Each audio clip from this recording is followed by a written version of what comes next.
Anyway, Jeff Lax is a great voice for the Jewish community.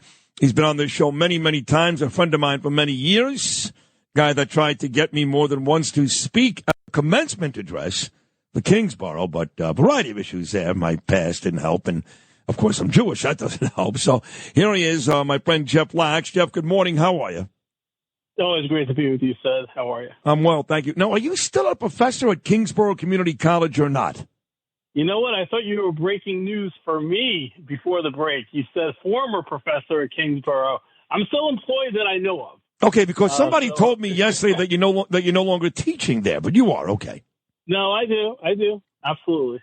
So when you do all these things that you do, okay, which is go on television, go on this show, speak on behalf of the Jews, and you work in the CUNY system, and they hate the Jews there as much as anybody, how does that go for you on a daily basis? Are there not other faculty members? I know it's Manhattan Beach, a lot of Jews there, but are there not other faculty members and students who give you the stink eye every day?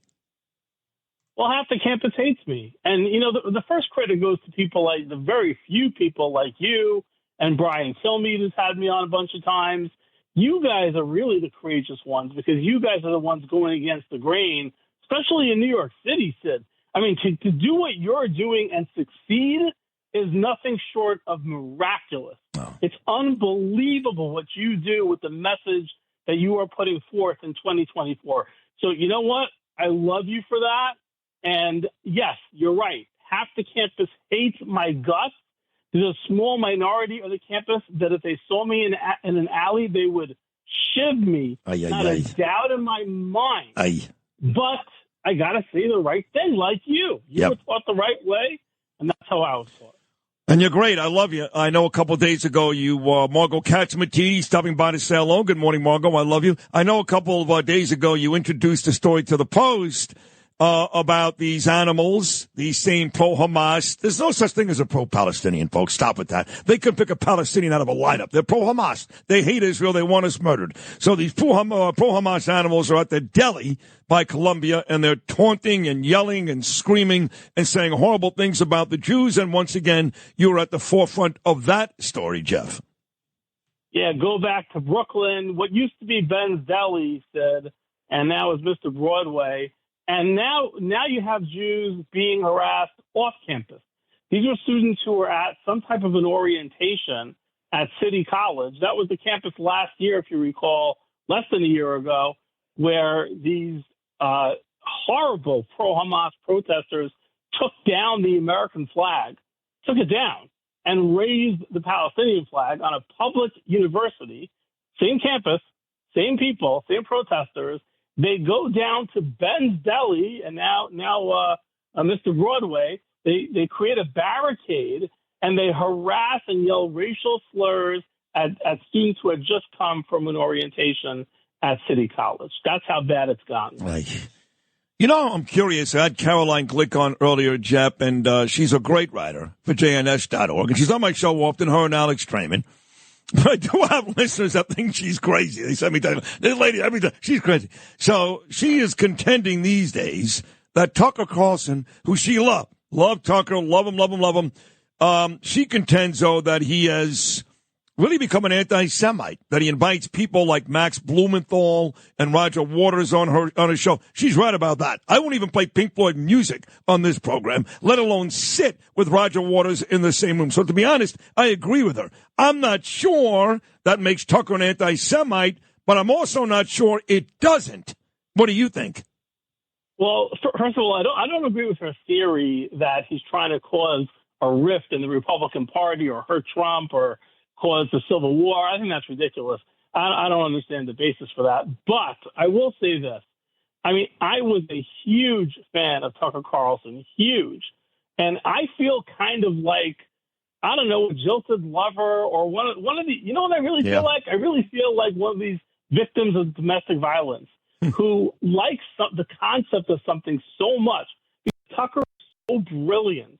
And he really is the only person on TV, I'm saying TV, not radio, only person on TV who actually is a critical thinker, who actually makes me, when I watch him, think. So I DVR'd every show. I watched every show. If I missed a show, I DVR'd it and I watched it.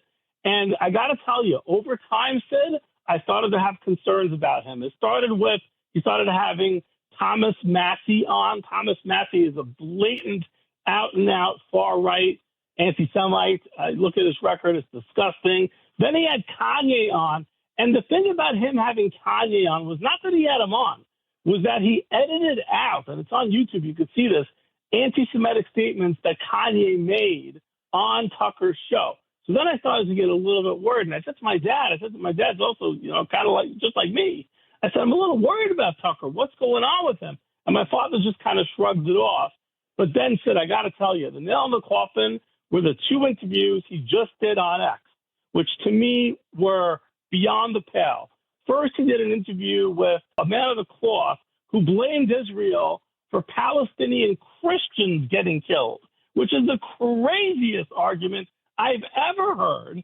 Nobody talks about that. That was a couple of months ago. And then Caroline Glick is 100% right. He did an interview with this lunatic. He's not a historian. The guy admitted he read 6 books. That was his knowledge of the Palestinian-Israeli conflict. That's not a historian.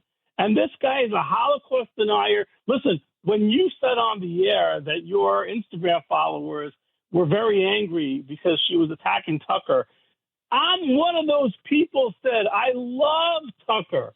But when somebody does something that's anti-Semitic, how do you distinguish that between calling them an anti-Semite? I don't know what the difference is.